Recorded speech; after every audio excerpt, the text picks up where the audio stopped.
प्रति मासरे एमानकु मिलिबो 3200 टंका। पेंशन राज्य सरकार नुआ योजना।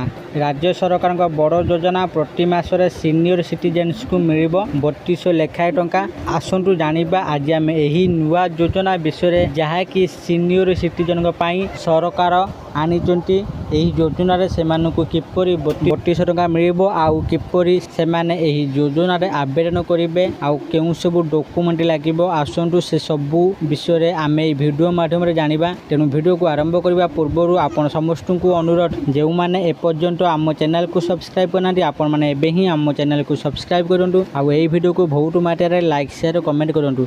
तेबे चलंतु देरी न करके आज वीडियो को आरंभ करबा। सारा देश रे परिवर्तित परिवार गठन वृद्धि पाउथिबा मुद्रास्फीति एवं स्वास्थ्य सेवा खर्च मध्य वरिष्ठ नागरिकों आर्थिक सुरक्षा एक प्रमुख समस्या होई पड़ुची। सारा देश रे वयस्कों पाई विभिन्न योजना कार्यकारी हेउची जहा द्वारा बहु परिमाण रे गुरुत्वपूर्ण लाभ मिलुची। तेबे एही क्रम रे शामिल होइचंती हरियाणा सरकार। एही राज्य सरकार मध्य वरिष्ठ नागरिकों को समर्थन करबा पई आगो को बढ़िचंती।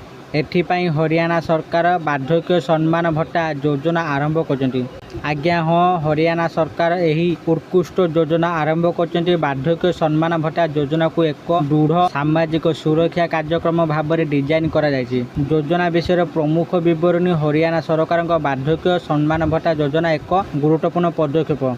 यही योजना अधीन रे योग्य वरिष्ठ नागरिक माने पेंशन आकार रे मासिक आर्थिक सहायता पाती।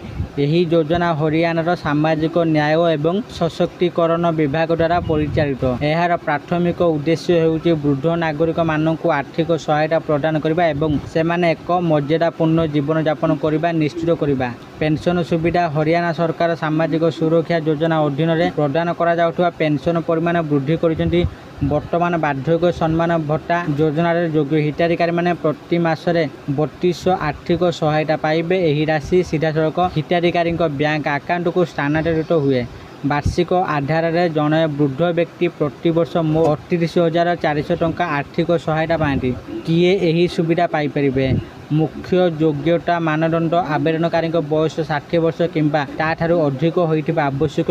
आवेदनकारी हरियाणार जने प्रकृत बासिंदा एवं वर्तमान राज्य में रहुथिबा आवश्यक आय सीमा स्वामी एवं स्त्री मिलित वार्षिक आय 3 लाख रु अधिक हेबा उचित नुहे।